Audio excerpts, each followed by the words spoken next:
안녕하세요. 노블레스 결혼정보에서 엔노블의 박혜영 커플 매니저입니다. 소개팅 이후 서로 마음에 들고 애프터까지 쭉 진행되면 너무 좋겠지만 한 명은 상대가 마음에 들지 않을 경우에 거절하는 데 있어서 굉장히 곤란하겠죠. 오늘은 소개팅 이후 상대가 마음에 들지 않을 때 매너 있게 거절하는 방법에 대해 알려드리겠습니다.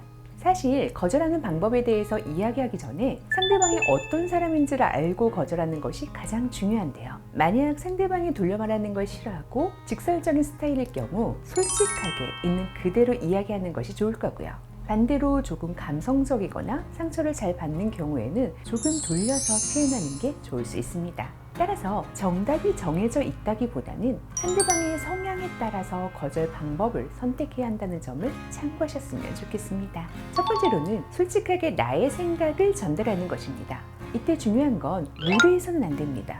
예를 들어 사진하고 너무 다르게 생기셨던데 실제로 보니까 너무 제 스타일이 아니어서요 라던가 식사하실 때 매너가 너무 없으시던데요 등 무례하게 말하는 것은 솔직한 게 아닙니다. 간혹 이런 무례함을 솔직한 거라고 포장하시는 분들이 계신데요. 다르다는 점 꼭 기억해 주세요. 따라서 상대방이 솔직하고 직설적으로 말하는 것을 선호하는 타입인 경우 무례하지 않게 처음 만남에서 많은 주제로 대화를 나눴는데 가치관이 저와는 맞지 않는 부분이 많은 것 같아 아쉽지만 다른 좋은 분 만나시길 응원하겠습니다 라고 사유를 명확하게 말하면서 상대방의 감정은 상하지 않게끔 말하는 것이 중요합니다.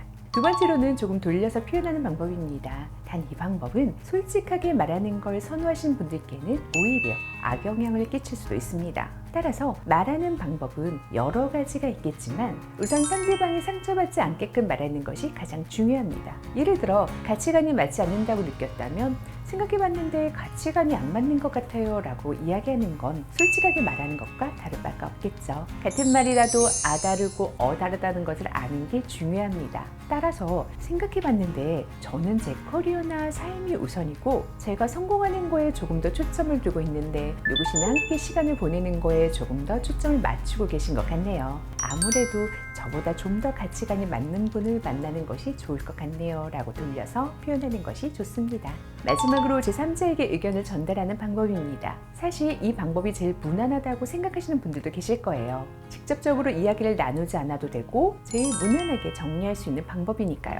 그런데 사실 이 방법은 주선자가 굉장히 난처해질 수 있는 방법이기도 합니다. 당사자들끼리 직접 대화하는 게 아니라 말을 전하면서 오해가 생길 수도 있고 주선자와 상대방의 사이가 좋아지지 않을 수도 있습니다. 게다가 상대방 쪽 주선자가 따로 있고 내 주선자가 따로 있다면 서로 말을 전하면서 더욱더 애매한 상황이 발생할 수 있습니다. 따라서 이러한 방법은 별로 추천드리지 않지만 결혼정보회사를 이용하게 되면 이런 상황에서 커플 매니저가 직접 내 의사 전달을 명확히 해드릴 수 있기 때문에 좀 더 편안한 만남을 가지실 수가 있습니다.